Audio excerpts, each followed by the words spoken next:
got us. They still have Woodinville. No, they play next week. I believe Woodinville. And then they got Inglemore. Yeah.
Welcome, everybody, to Pop Kenny Stadium in downtown Bothell, where tonight Glacier Peak Grizzlies come in to the Bothell Cougar House here. Good afternoon, good evening. Scott Oshman along with Tim Boyle. We're glad to have you here on the Snohomish Times Sports Network, STSPN.com. And Tim, it's pretty cool to be here at this kind of legendary high school stadium, Pop Kenny here. What a gorgeous facility. It is. I'm actually a little nervous, Scott. It is gorgeous. They got an NFL type field. Their turf is just like what the Seahawks would play in. They got a great stadium, good press box. I mean, it's just like I feel like we're doing an NFL game here tonight. It is big time. They couldn't be more welcoming, more professional. Yanni Mills, the athletic director, all the way down. Mike Dale, a great guy who is the supervisor for Fields, 37 years with the North Shore District here. Gave me a tour yesterday of the facility. It's just a cool place, remodeled in 2010, I think it was completed. Just a fantastic venue and a big night tonight for Glacier Peak coming in here. So with all that being said, Tim Boyle, let's dive in. Let's talk about this game and what this means. Well, what it means is we got Glacier Peak sitting at 5-0, Scott, so a huge game for them. Bothell's actually sitting at 2-3, but I want to tell you, don't let that fool you, because we talked about that earlier. Their 3 losses are actually to Skyline, who's number 1 in the state in 4A.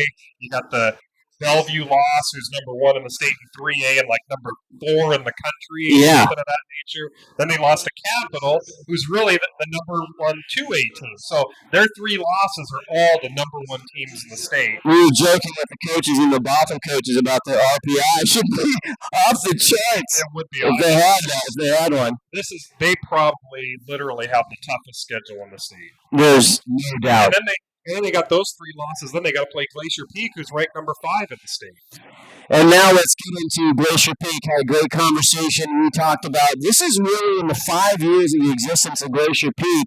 And for Coach Roy Rosenbaugh and his staff now, this is kind of a big milestone, a big moment for the program. And Coach Roy talked to us about that. Well, he did. In fact, he put this game on the schedule specifically because this is kind of a prep for the playoffs. He wants to be playing good teams all year long, just so he's ready if they face somebody like a Bellevue or a Mount Si, those type of teams. They need to have these teams on the schedule so they can prep for that.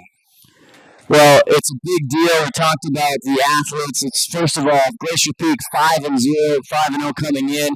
A lot of the same characters, the cast of characters in the story of the 2012 Glacier Peak Grizzlies. Becerra, Elledge, Baruch. Hannon kind of keyed on Baruch having a big game tonight. Same thing with Coach Rowe. Talk a little bit about the Grizzlies coming into tonight. Well, I think to talk about the Grizzlies coming into tonight, you got to talk about some of their stats. As far as the league leaders, you got the league leader in Becerra, who's leading the league in quarterback, and we'll get back to him, too.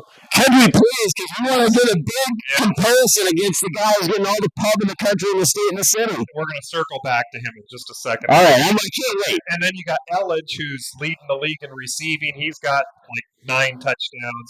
Then you got Palmer, who's leading the league in rushing. And then on top of that, you got 6 of the top 12 receivers in the league are from Glacier Peak. So they're just gobbling up the stats. They're kind of stat hogs. Circling back to Becerra, he's having a crazy year. We compared him to Max Brown from Skyline, and what did we see? Well, Max Brown, the heralded top prospect in the country at quarterback for Skyline, is going to USC, already committed. Everybody's talking Rivals.com, Scout.com, Max Brown. Well, I'll tell you what, you put Becerra's stats right now coming in 5 games against Max Brown. They're actually better stats. Oh, unquestionably. He's got 1,100 yards. 13 touchdowns, or I believe, 14 touchdowns, 1,100 plus yards. So he's having a monster year. Now, that being said, they have to have a huge game from him tonight. And Bader, Coach Tom Bader, for legendary, his 13th season here for Bothell Cougars, he was joking around. He likes Becerra. He says, I like this kid. He looks like a throwback Redskins quarterback. He's he's big. He looks like he can play on the line. I like him. He easily could play on the line. Yeah. I'm sure if he wasn't playing quarterback right now, he'd be playing linebacker. And the other thing Bader said, again, we'll get down Bothell, but real quick, I thought it was interesting. He talked about big play Josh Mayer. He goes, 24, I like him. He goes, it gets open. Seems to get open all the time. Well, we know that. I know. I didn't tell him we call big play man. Yeah, we don't want to give that away. But, yeah, we do know that about Josh. And, they're going to need a big game out of Josh. These key players we're talking about, Scott, the Elliges and the Becerras and Baruch, they're going to need to come up big tonight. This is their night to shine. And getting into the defense, we talked to Coach, defensive coordinator Steve Hannon for Hannon's Huddle, the new segment title. And we're going to see what he had to say with Tim earlier tonight. Ready to go. You ready? Okay, Tim Boyle here with Coach Steve Hannon. We got Hannon's Huddle again tonight, just like we bring you every week. Steve, how you feeling today? Nervous. So, I think the question for the fans tonight is Glacier Peak's got a big game against Bothell. Big program, obviously a great program. They're in the playoffs every year. And you're on the road tonight, and Glacier Peak's kind of struggled a little bit on the road. So, that's fair. Yeah.